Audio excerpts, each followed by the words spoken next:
الرجيم. بسم الله الرحمن الرحيم. ألف لام را. كتاب أنزلناه إليك لتخرج الناس من الظلمات إلى النور بإذن ربهم إلى صراط العزيز الحميد. الله الذي له ما في السماوات وما في الأرض وويل للكافرين من عذاب شديد. الذين يستحبون الحياة الدنيا على الآخرة ويصدون عن سبيل الله ويبغونها عوجا أولئك في ضلال بعيد. وما أرسلنا من رسول إلا بلسان قومه ليبين لهم فيضل الله من يشاء ويهدي من يشاء وهو العزيز الحكيم. ولقد أرسلنا موسى بآياتنا أن أخرج قومك من الظلمات إلى النور وذكرهم بأيام الله إن في ذلك لآيات لكل صبار شكور. وإذ قال موسى لقومه اذكروا نعمة الله عليكم إذ أنجاكم من آل فرعون يسومونكم سوء العذاب ويذبحون أبناءكم ويستحيون نساءكم وفي ذلكم بلاء من ربكم عظيم. وإذ تأذن ربكم لئن شكرتم لأزيدنكم ولئن كفرتم إن عذابي لشديد. وقال موسى إن تكفروا أنتم ومن في الأرض جميعا فإن الله لغني حميد. ألم يأتكم نبأ الذين من قبلكم قوم نوح وعاد وثمود والذين من بعدهم لا يعلمهم إلا الله جاءتهم رسلهم بالبينات فردوا أيديهم في أفواههم وقالوا إنا كفرنا بما أرسلتم به وإنا لفي شك مما تدعوننا إليه مريب. قالت رسلهم أفي الله شك فاطر السماوات والأرض يدعوكم ليغفر لكم من ذنوبكم ويؤخركم إلى أجل مسمى. قالوا إن أنتم إلا بشر مثلنا تريدون أن تصدونا عما كان يعبد آباؤنا فأتونا بسلطان مبين. قالت لهم رسلهم إن نحن إلا بشر مثلكم ولكن الله يمن على من يشاء من عباده وما كان لنا أن نأتيكم بسلطان إلا بإذن الله وعلى الله فليتوكل المؤمنون. وما لنا ألا نتوكل على الله وقد هدانا سبلنا ولنصبرن على ما آذيتمونا وعلى الله فليتوكل المتوكلون. وقال الذين كفروا لرسلهم لنخرجنكم من أرضنا أو لتعودن في ملتنا فأوحى إليهم ربهم لنهلكن الظالمين ولنسكننكم الأرض من بعدهم ذلك لمن خاف مقامي وخاف وعيد. واستفتحوا وخاب كل جبار عنيد من ورائه جهنم ويسقى من ماء صديد يتجرعه ولا يكاد يسيغه ويأتيه الموت من كل مكان وما هو بميت ومن ورائه عذاب غليظ. صدق الله العلي العظيم. صلوا على محمد وآل محمد.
العليم من الشيطان الرجيم بفضل الله بسم الله الرحمن الرحيم الحمد لله رب العالمين والصلاة والسلام على خير خلق الله أجمعين محمد اللهم صل على محمد وآل محمد وعلى أهل بيته الطيبين الطاهرين واللعنة الدائمة على أعدائهم أجمعين إلى قيام يوم الدين. قال الله سبحانه وتعالى في محكم كتابه الكريم بسم الله الرحمن الرحيم أولم يسيروا في الأرض فينظروا كيف كان عاقبة الذين من قبلهم كانوا أشد منهم قوة وأثاروا الأرض وعمروها أكثر مما عمروها وجاءتهم رسلهم بالبينات فما كان الله ليظلمهم ولكن كانوا أنفسهم يظلمون. صدق الله العلي العظيم. صلوا على محمد وآل محمد. صلوا على محمد. And do they not travel the earth and look what was the result of the people before them who had built civilizations and cities and towns far greater than what they had built, and then their messengers came up to them with the proofs, and Allah subhanahu wa ta'ala did not oppress them. However, they oppressed themselves. Sadaqallahu al-aliyyul azim. When we look at the concept of civilization, and we look at the concept of how we judge or deem what is a successful civilization, or what is the meaning of this word, what is known in Arabic as al-Hadara. That civilization was a term that was coined in the 18th century.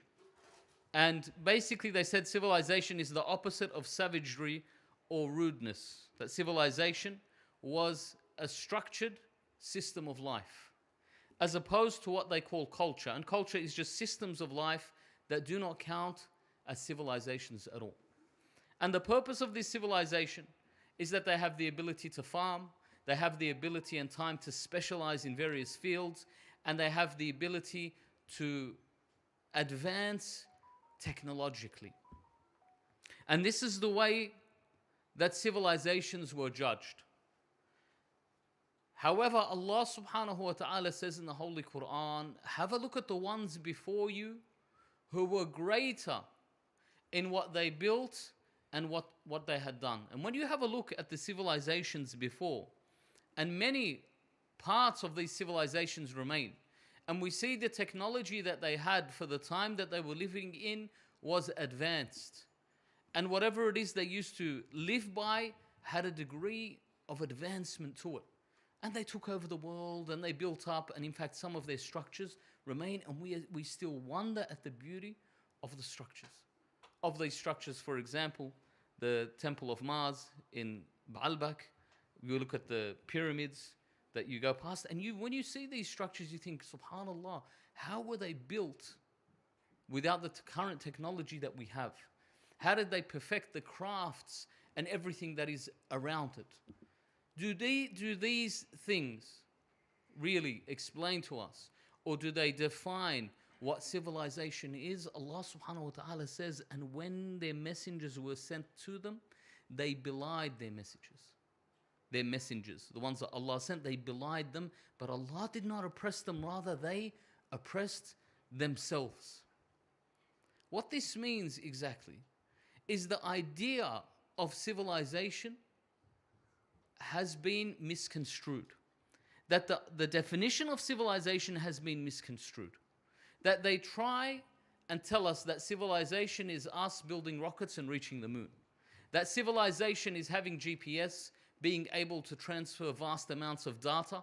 That having civilization is high-speed transport. That having civilization are all of these structures.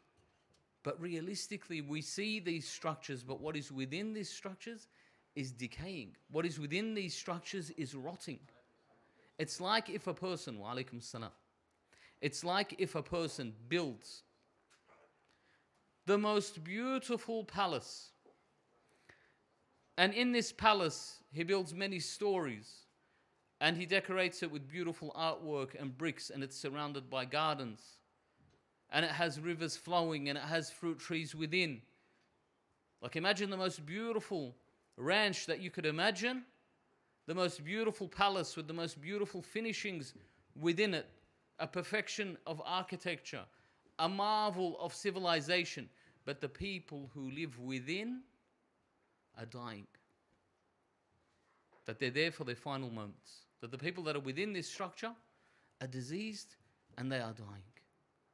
What value does this beautiful structure have? It has basically no value. This is why when Allah subhanahu wa ta'ala sent the Anbiya, He sent them with a clear mission. And that clear mission is لِأُتَمِّمُوا مَكَارِمِ الْأَخْلَاقِ. That Allah sent me to perfect manners and etiquette. This is what Allah sent us to do. Allah subhanahu wa ta'ala sent the prophets to allow humanity to advance as human beings. To allow them to advance in their civilization through correct manners, through understanding how to live the proper life.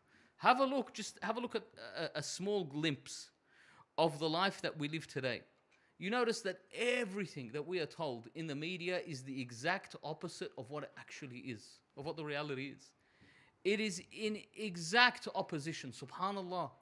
And there's no better way to put it. That all that is said to us is the exact opposite. For example, it's been over 450 days with a Holocaust that's been happening in Gaza, where you've seen the destruction in Lebanon, for example, all by the same state, the Zionist entity, where you see the destruction in Syria and the atrocities that are happening, that have been happening therein, and then you see somebody who is the prime minister of a civilized nation, a nation that has technology and a nation that has ability like Australia, the country we live in, and he gives a speech saying to the Australian Jewish Council, he says to them that for 453 days you have received an uptick in anti-Semitism.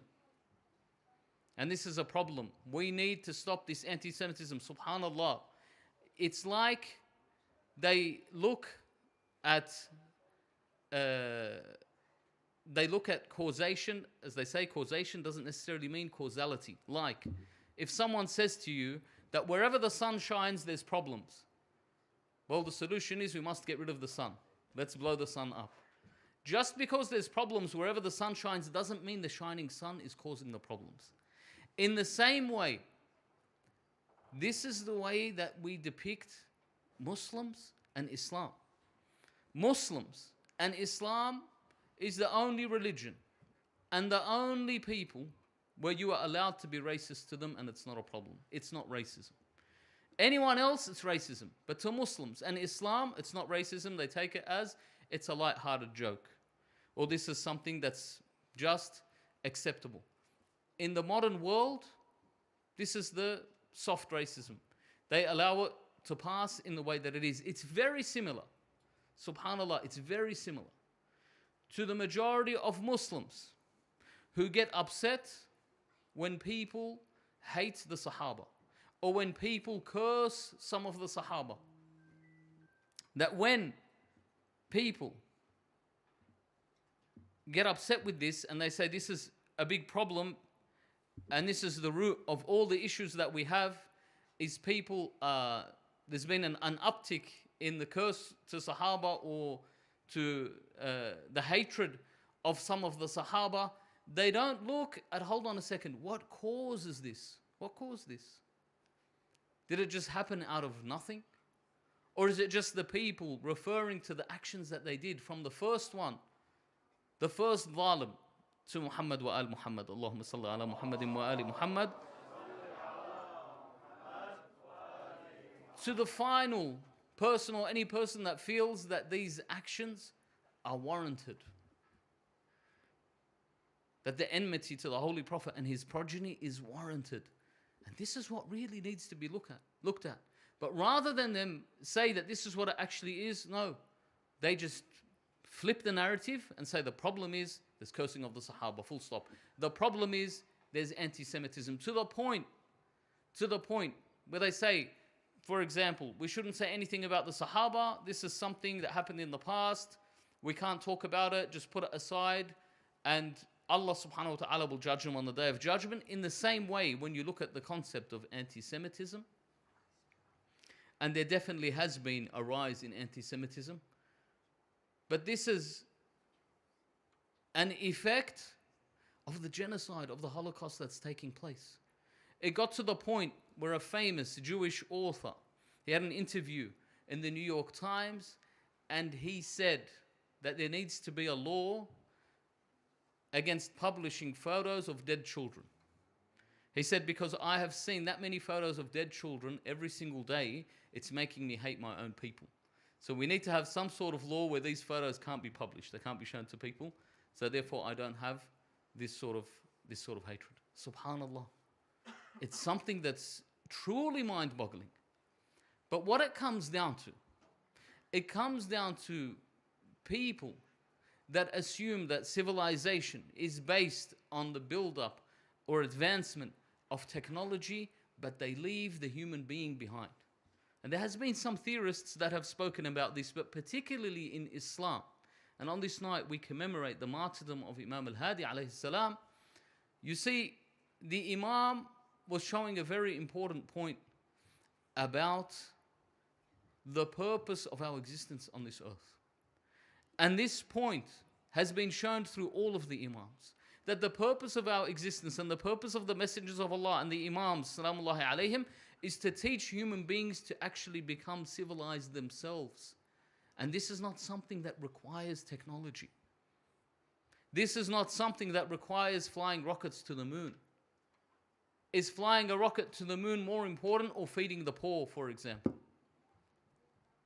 Is having the cutting edge of military technology more important, or is looking after the destitute and the refugees, stopping people oppressing others? Without a doubt, this is much more important, because even if you have the most perfect structure, but the human beings haven't reached a level of humanity, then what is the point? There's no purpose for this. With the Imam Al-Hadi salamullahi alayh, and subhanallah, the message of Allah, when Allah subhanahu wa ta'ala sent it through his prophets, and the importance of the Ahlul Bayt salamullahi alayhim, and the fact that they are the path to Allah subhanahu wa ta'ala, the Holy Prophet, the 14 Ma'sumin, and the 12 Imams. You notice nowhere in history have you seen people that have been persecuted more than the Imams salamullahi alayhim because of the truth that they hold. Just imagine this, that at the time the Khalif was Al-Mutawakkil. Imam Al-Hadi, there was 7 Khulafa at his time. That he was the contemporary of 7 Khulafa, from Al-Ma'mun Al-Abbasi to Al-Mu'taz, who was the man who poisoned the Imam salamullahi alayhi. But a lot of the things that happen are during the time of Al-Mutawakkil Al-Abbasi. And Al-Mutawakkil, time and time again, understands that although he has the material power, he cannot possibly have the power over the hearts of the people. That he cannot possibly show a validation for his leadership. He can't show that his leadership is valid. And so because of this, what do? They use violence to cover this up. And this is what you see in the modern world right now. I just read an article yesterday. They've had almost 30 Israeli soldiers commit suicide after the atrocities that they have committed. But when you look at the people who are fighting with the resistance, they don't commit suicide. On the contrary, you just see them get stronger. Why? Because their persona, their personality, their character, their spirit, their soul has been built, that they are living a life where they are truly advanced. Where are the videos that we see of these people, the believers, torturing others? Never. But go and have a look what's happening in Syria today. Any person that gets caught, we don't even know what the purpose is that they got caught, but they are humiliated and they are beaten and they are tortured and they are killed. They do the most terrible crimes to these civilians and hurt them in this manner. Why? Because they know they can never have any form of valid leadership. It's impossible for them to have a valid form of leadership. When we look at Imam Al-Hadi alayhi salam, who was living in his native Medina, for a period of between 18 and 22 years. And then Al-Mutawakkil decided that no, we can't leave Imam Al-Hadi in the Medina. One man. We need to bring him to Samarra. Why? I can keep my eye on him. Why? Because I feel like he is the source of what's causing me or causing my authority problems. Really, the source of his authority having problems is him torturing people, of him taking advantage of people. The Abbasid Empire ruled everything from North Africa to West Asia. They pretty much ruled the whole world. So the Abbasid Caliphate was massive. And the only thing that he could find that was causing him problems was this. But realistically, that wasn't the root of the problem. The root of the problem was his oppression towards the people, particularly towards the Alawids, the people who were descendants of Amir al-Mu'mineen salawatullahi alayhi, and the people who were Muwalin, who were Shia and believers in Amir al-Mu'mineen. And so he sent a contingent of 300 soldiers under the rulership of Sallu ala Muhammad wa ali Muhammad. Allahumma salli ala Muhammadin wa ali Muhammad. Under the leadership of Yahya ibn Harthama. And this is an interesting story. There's two parts to it. The first part is Yahya ibn Harthama. He took this army of 300 all to just get Imam Al-Hadi alayhi salam and bring him back. Because they knew, they understood that their rulership over mankind and their wisdom and the authority that was given and placed within them from Allah subhanahu wa ta'ala is something that supersedes everything that is material. And it's something that they cannot combat. Bring him here, we'll imprison him, we can watch him. Yahya ibn Harthama goes to the Medina. On his way to the Medina, they stop in the desert. Amongst the army that they had, he had a scribe with him. The scribe was a Shia. And he had one of the heads of the soldiers was someone who was of the Khawarij. So you have someone that loves Imam Ali alayhi salam, you have someone that really hates Imam Ali alayhi salam, and you have Yahya ibn Harthama, who's just sort of running along for the ride, but he's the one that's in charge of this contingent of 300 soldiers. They reach a point in the desert, and they start looking around. They say, wow, this desert is so vast outside of the Medina. It's huge. There's so much land here. So the Khariji, the one that hates the Shia, the Khariji says that to the scribe, the Shia, he says to him, don't you believe that before the end of time, the whole earth will be filled with bodies, that people will die and they will be buried? Now you have to understand, imagine the state of the world back then. You're talking about 800 AD. So in the 7th century, the human population was most likely a couple of 100 million less than 1 billion people. That was the world population. And today, it's 8 billion people. So he said to him that you believe that the whole earth will be buried with dead bodies before the day of judgment. And the Shia said, yes, this is true.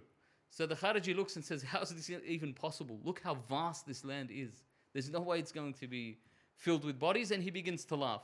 So Yahya ibn Harthama, who's the commander of this contingent, he also begins to laugh. And the scribe, the Shia, he just goes quiet. Now, how is it possible for something like this to happen? Anyway, they laugh it off and just thinking about how silly the Shia are. So Yahya ibn Harthama says, you know, these Shia, they're not very intellectual. They're not very intelligent. He leaves. They get to the Medina. He says, I enter and I give the letter to Imam Al-Hadi alayhi salam, and I tell him that it's you have to come with me. Al-Mutawakkil has ordered. I have 300 soldiers. So Imam Al-Hadi says to him, rest up. We'll leave in 2 days. He says, okay. He says, as I was in the house of Imam Al-Hadi, I saw that he had a servant, and his servant had taken some heavy cloth to a tailor, and he told the tailor to make some clothing out of the heavy cloth. Now, Yahya ibn Hartha mentions, he says it was the month of July. And July in the Hijaz is very hot. So for him to make clothes out of heavy cloth doesn't make any sense. So Yahya ibn Harthama says, I thought to myself, this Ali al-Hadi, who the Rafida take as their Imam, he doesn't know what travel is. He's probably never traveled anywhere, and he thinks that if you travel, you have to take warm clothing with you. Even though it's in the month of July, the journey to Samarra takes about 10 days. We'll get there in 10 days, and it's still going to be summer in 10 days. It's not, the weather's not going to, nothing's going to change. He says, so I realized that really the Rafida are very silly. You know, the Rafida are stupid people if they take a person like this as their Imam. He says, then the next day, I see that he's making, they get some material to make some rain ponchos. So to get some covers, to cover them from the rain as well. He says, oh my God, the first day was bad. This is even worse. The first day, they're getting like heavy woolen clothes. The next day, they're getting ponchos that will protect them from the rain. He says, fair enough. He waits. And then Imam Al-Hadi alayhi salam tells him, we will leave the next day in the morning, get everything ready. So he gets everything ready. Imam Al-Hadi comes with his family and his people, and they begin to ride out. Yahya ibn Harthama says, we get to this place in the desert. He said, and all of a sudden, I look up at the sky. It's the middle of summer. He says, clouds the size of massive boulders appear. He says, and hailstones begin to fall upon us. And rain, and he says, and cold like I've never felt in my life. He says the Imam immediately gets the heavy clothes out. He gives it to his followers. He gives one to the Shia scribe, and he says, give one to Yahya ibn Harthama. So they wear the woolen clothing. He says, then give them the burnus, the ponchos, the covering. They cover away from the rain. And as this rain falls, of the hailstones and the rain, they kill 80 of the soldiers that are out of the 300 contingent. Leaves 200 behind, 220. Yahya ibn Harthama then says, he looks at the Imam then takes off the heavy clothing, the rain stops, and the sun comes back out. He says to him, was it not you that said, who will be buried in this land? Go and bury your 80 soldiers. And so they take the soldiers and they go and bury them. He immediately understands that this Imam has a connection with Allah subhanahu wa ta'ala. He has a connection with the unseen. He understands everything that is happening. He says, from that moment, I went to the stirrups of Imam Al-Hadi. And where the Imam was riding, when you ride, you put your feet in stirrups. He says, I kissed his stirrups and I said, my master, Ashhadu an la ilaha illallah wa ashhadu anna Muhammadan Rasulullah. Allahumma salli ala Muhammadin wa ali Muhammad. Wa ashhadu annaka waliyullah. He says, and I bear witness, you are the guardian of Allah. He says, Yahya ibn Harthama became of the Shia and of the companions and servants of Imam Al-Hadi alayhi salam from this incident that happened. And then they took Imam Al-Hadi alayhi salam to Samurra. Now, when you see this, Allah subhanahu wa ta'ala makes it completely apparent, the position and the status of the Imam salamullahi alayhi. It is enough that we have 12 holy Imams. And all of these Imams get visited regularly. All of these Imams, people go and ask for their needs. All of these Imams. Look at their shrines. Look at the way that it is. Look at the message that comes from them. The akhlaq and the truth, no matter how much, it's particularly in the Western world, there's been a huge rise in what they call Islamophobia, in enmity to Islam and the slandering of Islam. That people won't even think to go towards Islam because anything Islam does is negative. This is the way that they look at it, subhanAllah, except when it's their brand of Islam. So people like HST, the Hara'ir Sham people, they look at them as they're positive. Even they're trying to whitewash ISIS and Al-Qaeda. ISIS and Al-Qaeda, the guy that's the head of it, just a side note, just to show you how they flip the narrative, this Julani character. This Julani character, he was studying medicine in university. And then 2 years in, he changed his major. As people do, they change their major because they don't know if they're going to finish. And he began to study terrorism. And he was one of the founders of ISIS. And he joined Al-Qaeda. This is what he did. Al-Qaeda and ISIS, who are these huge terrorist organizations, now when they look at them, they tell you, there was that recent attack in New Orleans. And the man had an ISIS flag on his ute. But in the media reporting, I was listening to on the public radio, they said that yes, he did have an ISIS flag, but he wasn't directed by ISIS. So ISIS doesn't have responsibility, but he did have an ISIS flag because these lone wolf attackers, they try and be part of ISIS, but they're not actually part of ISIS. Why? Because we need to make our boy Giuliani look good, you know. We need to make him look like a good guy, a good character. This is the way that this narrative is flipped to try and show you that what is essentially good is actually bad, and what is bad is essentially good. And have a look. This is the world that we live in. Look at the things that are venerated. Look at the things that are placed on a pedestal, and look at the things that are looked at as negative. And there's too many to list.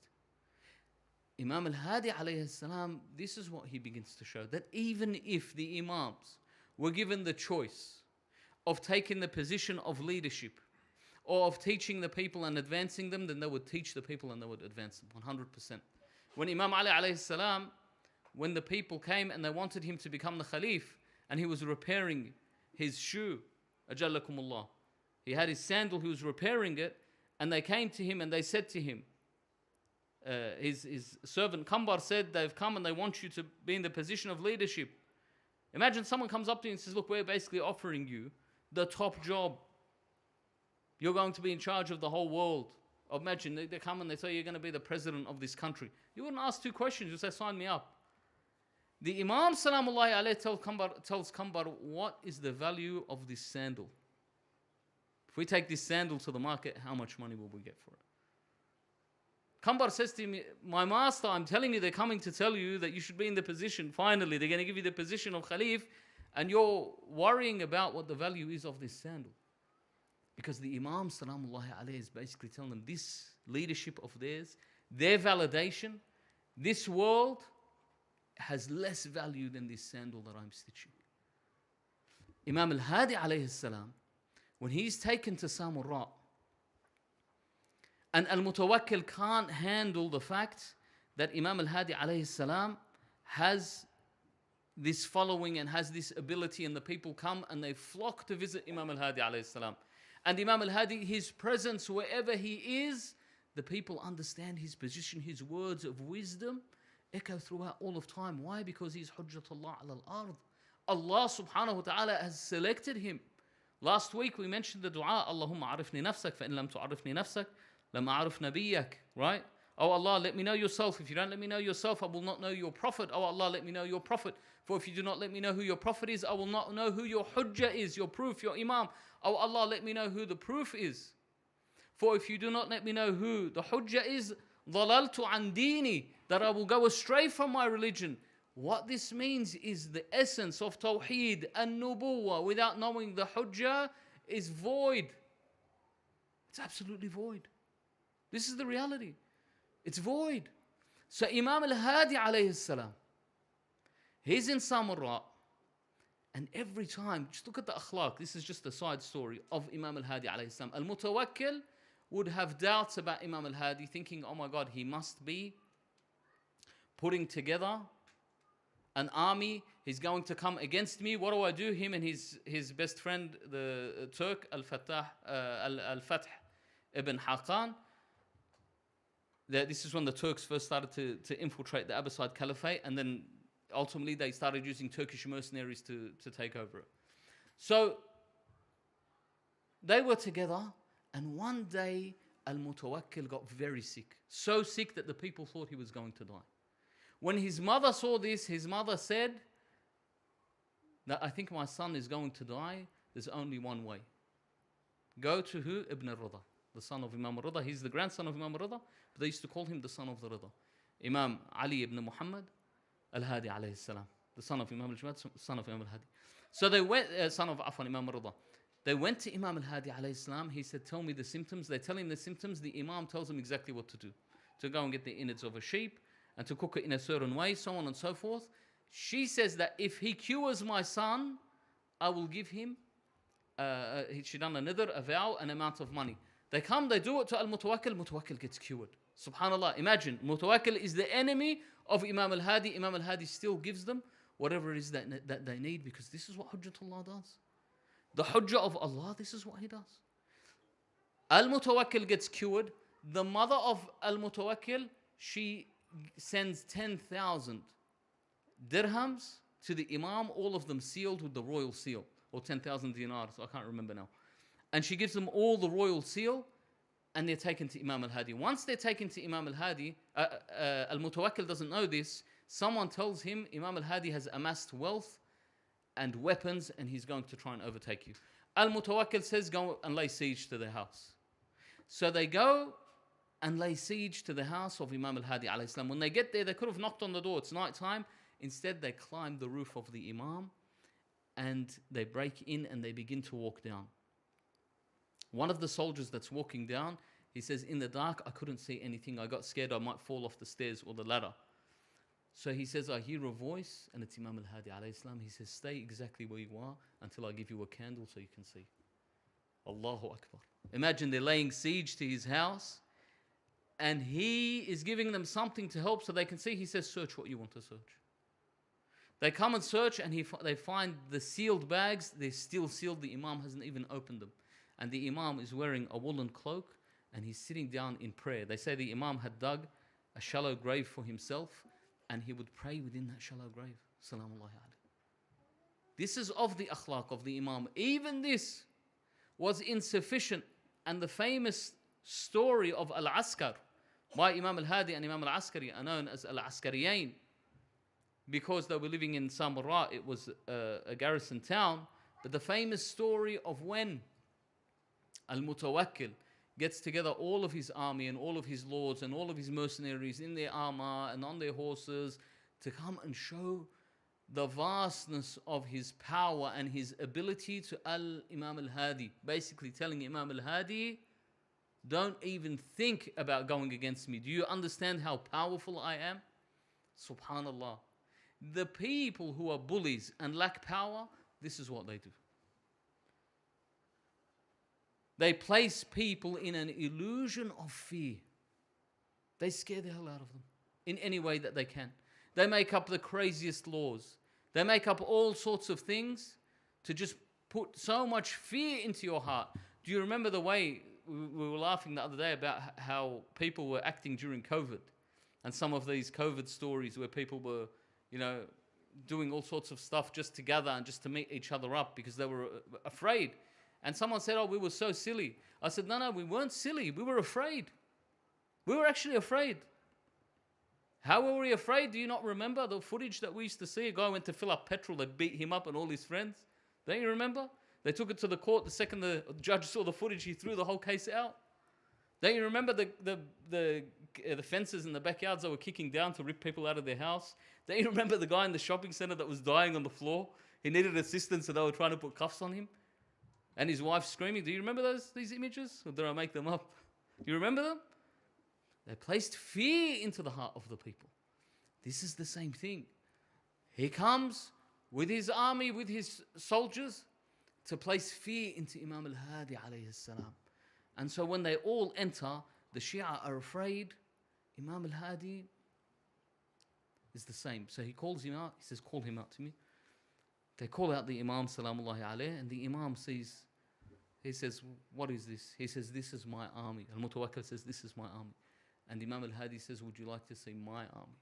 It's narrated about Imam Al-Hadi and Imam Al-Askari alayhi salam. Al-Mutawakkil is shocked. What do you mean this man has an army? The Imam says, look between my fingers. And he either separates his finger and his thumb or his two fingers, and Al-Mutawakkil looks into the heavens and he sees an army of angels. These angels looked so ferocious, Al-Mutawakkil fainted. He fell and he fainted. When he woke up, he says to him, this is my army. If I want this, I will have this. But we do not want this. This dunya and what's in it is not something that we vie for like you vie for it. This isn't the status and the position that we have. The position and the status of the Imams, all of this is theirs. That's a side note.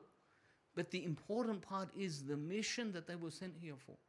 The mission that Allah subhanahu wa ta'ala sent them down to do is to what? Is to build humanity, to build mankind, to allow you to build your intellect, to teach.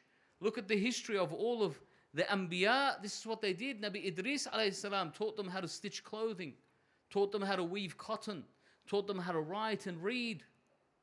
And this is the most important thing that the Imams, salamullahi alayhim, taught. In fact, we have not so much time. Sallu ala Muhammad wa ali Muhammad.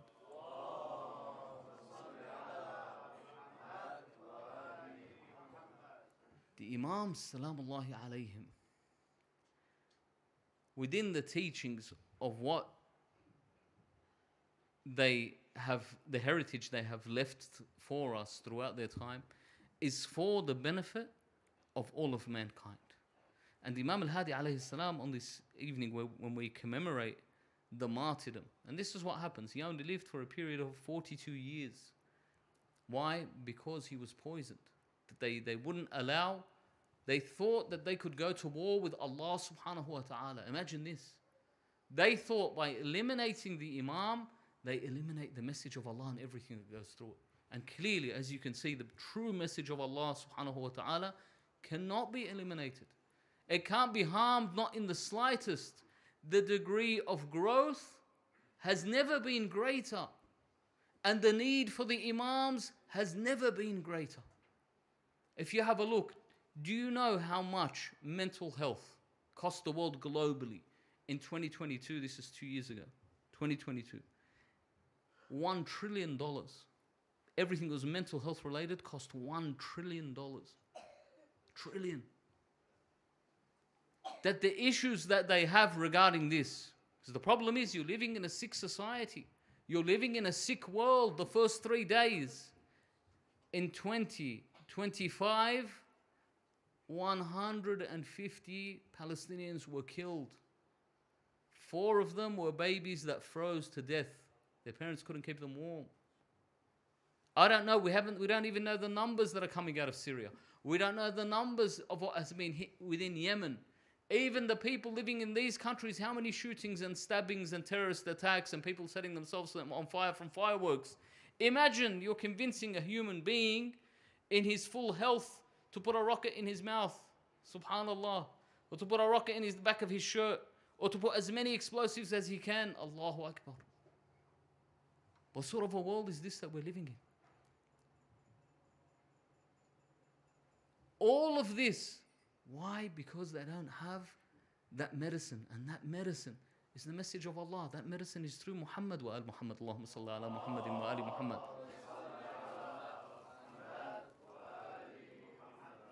Some sayings of the Imam, salamullahi alayh. The Imam, salamullahi alayh, he says, As-sahar, aladhu al-manam, wal-ju'u yazidu fi tib al-ta'am. Very simple words. These are words that we are so in need of in this day. The Imam says that if you stay up late at night, your sleep becomes more delightful. And if you are hungry, your food is more tasty. You look at that and you say, oh, this is very simple. Yeah, it is simple. But look at the extreme lives that we live. That for us to make something tasty, we have to put 700 different ingredients. We have to try and look at the hardest, the most difficult ingredients to source. We have to look at whatever it is that they show, that the influencers, I like to call them influencers, show us on social media of how to make this and that food. Why? Because that makes it tastier. No, Habibi, when you're hungry, that's when food is tasty. Why? This is when you're supposed to eat. But instead, we're rushing around, spending everything we can, trying to eat whatever thing, and then we end up destroying our health through this. So then we turn around and we try and do some form of extreme dieting that also doesn't work. And the same thing, the degree of people that don't have the ability to sleep, they have insomnia, they have whatever. When the Imam says staying up, he means staying up in worship. He means making yourself fatigued enough to enjoy the sleep. But we live a lifestyle where you don't get fatigued enough to enjoy the sleep. With the exception of the people that work difficult labor jobs. And they spend long hours. But other than this, they don't. And so therefore they say, oh, I can't sleep. Or I can't, or this is what's happening. Furthermore, the issues that we all have with our spirituality, may Allah subhanahu wa ta'ala cure us from this. I'll leave you with one final story of the Imam Salamullahi alayh. And the Imam was a blessing for the Muslims, for the non-Muslims, for everyone that came around him and everyone that was by his side. Many assassination attempts were made on the life of the Imam, but the assassins themselves didn't have the ability when they would see the splendor of the Imam. When they would see, for the people even that go in the modern day to the visitation of the Imam Salamullahi alayh, when you are in the shrine and the presence of the Imam, you feel that aura of the Imam. You feel the splendor of the Imam. You feel that you are in the presence of someone that has a connection with the divine, that Allah subhanahu wa ta'ala has placed in that position and that status. Subhanallah, if you notice that Allah subhanahu wa ta'ala doesn't accept the worship of the servant, nor does he accept the tawbah of the servant, with the exception of the ones who come through Muhammad wa al Muhammad. Allahumma salli ala Muhammadin wa ali Muhammad. وَإِذَا قِيلَ لَهُمْ تَعَالَوْا يَسْتَغْفِرْ لَكُمْ رَسُولُ اللَّهِ. And if it's said unto them, come, Rasulullah will make istighfar for you. This is the Quran. The Quran isn't just for a certain period of time. The Quran is till the day of judgment and everything that's in it. And if it's said to them, come, Allah subhanahu wa ta'ala, the Holy Prophet, will seek forgiveness for you. لَوَّوْا رُؤُوسَهُمْ وَرَأَيْتَهُمْ يَصُدُّونَ وَهُمْ مُسْتَكْبِرُونَ. If you say to them, come, Rasulullah will forgive you, they turn their heads like, what's this guy talking about? وَيَسْتَكْبِرُونَ. They are arrogant. And they stop others from doing it. This is shirk. On the contrary, the Imam Salamullahi alayhim, Allah subhanahu wa ta'ala said it in the Holy Quran. إِذْ ظَلَمُوا أَنفُسَهُمْ جَاءُوكَ فَاسْتَغْفِرُوا اللَّهِ. And if they oppress themselves and they come to you and they seek forgiveness from Allah, there was a man that was angered by Rasulullah. Rasulullah didn't want to see him. So you know what he did? He took the hands of Al-Hasan and Al-Hussein and he walked towards Rasulullah. Rasulullah smiled. Immediately he entered the pleasure of Rasulullah. Rasulullah was, sallallahu alayhi wa alihi, was pleased with him because he was holding the hands of Al-Hasan and Al-Hussein. The Imam salamullahi alayhim, this is the position that they have. I've really ran out of time, so I'm just going to tell you the story of Yusuf ibn Yaqub, who was a Christian man. And Yusuf ibn Yaqub, he knew of Imam Al-Hadi. You know when you go to the shrines of the Imams all over the world, you will see people from every faith. You will see people from everywhere because they know. Where have you heard? A alim deen from another religion, a rabbi or a priest, speak about a Muslim and speak about them in the highest levels? Never. When the Pope visited Sayyid Sistani, hafidhahullah, what did he say? When he visited and he left, he said, I have met with a man of God, a man that's connected to God. This is a person, and so on and so forth. Sayyid, like all of the Sada, these are the descendants of Muhammad wa al-Muhammad. Allahumma salli ala Muhammad wa ala Muhammad. These are ulama that have these teaching and they bring it down with them. Yahya ibn Yaqub was called and summoned to see al-Mutawakkil. See, in those days it's like getting a court summons, all right, depending, or maybe getting a summons to the crime commission. And basically when you go there, you don't know what will happen. Al-Mutawakkil could just say off with his head. Al-Mutawakkil used to just basically see someone, doesn't like the look of him, and say this person's probably a Rafidi, jail him. That's it, you're forgotten about it, you're gone into a dungeon. People had personal dungeons in their own homes. This is where they used to keep the Imams.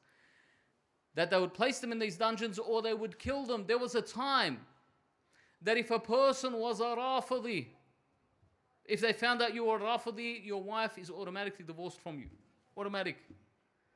Imagine that, just come to the courts and blame someone. He's a Rafidi, his automatically wife is divorced. That's it. There was a period of time that it was like that. There was a period of time, and this is at the time of Al-Mutawakkil, this is peak. I'll tell you something. Al-Mutawakkil demolish the shrine of Abu Abdullah al-Hussein salawatullah alayhi. This is al-Mutawakkil. So when this Christian man was summoned, he said that before I go to al-Mutawakkil, I am going to give 100 dinars to Ali ibn Muhammad al-Hadi. He said, because I know if I go to Imam al-Hadi alayhi salam, this is someone that's connected to Allah, without a doubt. This is someone that whoever comes to him, they won't be rejected. Their sins will be forgiven. Their needs will be fulfilled, 100%. So this Yusuf ibn Yaqub, he says, I wanted to see him. I had heard about Ali ibn Muhammad al-Hadi. Perhaps he had seen him before. He said, but I didn't know where he lived because it was hidden. Because anyone that visited him would get in trouble. Anyone that visited him would be marked by the law. He says, so I rode on my mule and I reached a certain spot and I said, who should I ask? If I ask this guy, maybe he'll dob me in. If I ask that guy, maybe I'll get arrested and I'm already in trouble. I'm getting called to al-Mutawakkil. He says, as I'm going, my mule stopped. He said, so I'm wondering, told the mule to move. The mule wouldn't move. He tapped it, wouldn't move. He said, then this black man came out of a house and he said to me, are you Yusuf ibn Yaqub? He says, I am. He says, and you have 100 dinars that's hidden under your hand? He says, yes. He says, give it to me. He takes it and then he tells him, get off your mount. You have an audience with the Imam. He sees the Imam. The Imam says to him, Ya Yusuf, ma ana lak? Is it not time for you to accept? So he says to him, my master, I have seen the direct proof. 100% you are true. That you are the Imam. He says, but it's difficult. The Imam says to him, you will not become a Muslim. You will not become Muslim, but go see al-Mutawakkil and nothing will happen to you, but your son will become of al-Shia. And truly this is what happened. But then he says to him, this is for the people who say that wilayatuna, that our wilaya, our guardianship doesn't benefit except the Shia. It benefits everyone in the world. Yusuf ibn Yaqub was a Christian. But him seeing Imam al-Hadi, this saved him from al-Mutawakkil and he left safe and free. Nothing happened to him. You enter the court of al-Mutawakkil, like I said. You come in and this is what happens. Until ultimately al-Mu'taz came into leadership. In fact, al-Mutawakkil died by the dua of Imam al-Hadi alayhi salam. By the dua of Imam al-Hadi, and that's a time for another story, another time, afwan. But ultimately they oppressed the Imam, they humiliated the Imam, and they poisoned the Imam salamullahi alayhi. Everything that they did, they still couldn't eliminate or erase the teachings and the remembrance of the Imam salawatullahi alayhi. We ask Allah subhanahu wa ta'ala to hasten the reappearance of our holy Imam ajallahu ta'ala farajuhu sharif. We ask Allah to have mercy on our dead, to cure our sick. We ask Allah subhanahu wa ta'ala to not take us from this world until He is pleased from us. We ask Allah to fulfill all of our debts, inshaAllah. We ask Allah to give us in this holy month of Rajab, Shahr Rajab al-Asab, that this is the time for us. We just finished from New Year's, but our true New Year for the mu'mineen is Laylatul Qadr. And Laylatul Qadr starts from now. From Shahr Rajab, the build up for what how you're going to be in Shahr Ramadan. These are the days we need to take advantage of reciting the Holy Quran, of dua, of dhikr.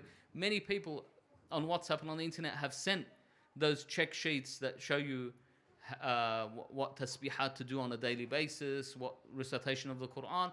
We ask Allah to give us that ability to recite this Quran, to make that dua, to have the blessings of Shahr Rajab flow upon us. We ask Allah to grant us ziyarah to the graves of Abu Abdullah al-Hussein salawatullahi alayhi and all of the ma'asumeen and the grave of Rasulullah sallallahu alayhi wa alihi wa sallam. Bismillah ar-Rahman ar-Rahim. Allahumma salli ala Muhammadin wa ali Muhammad.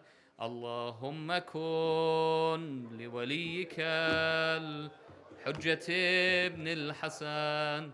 صلواتك عليه وعلى في هذه الساعة وفي كل ساعة وليا وحافظا وقائدا وناصرا ودليلا وعينا حتى تسكنه أرضك طوعا وتمتعه فيها طويلا برحمتك يا أرحم الراحمين. وإلى أرواح المؤمنين والمؤمنات والشهداء والأرواح أمواتكم جميعا نهدي ثواب هذا المجلس لهم مع سورة المباركة الفاتحة مسبوقة بالصلاة على محمد وآل محمد. صلى على محمد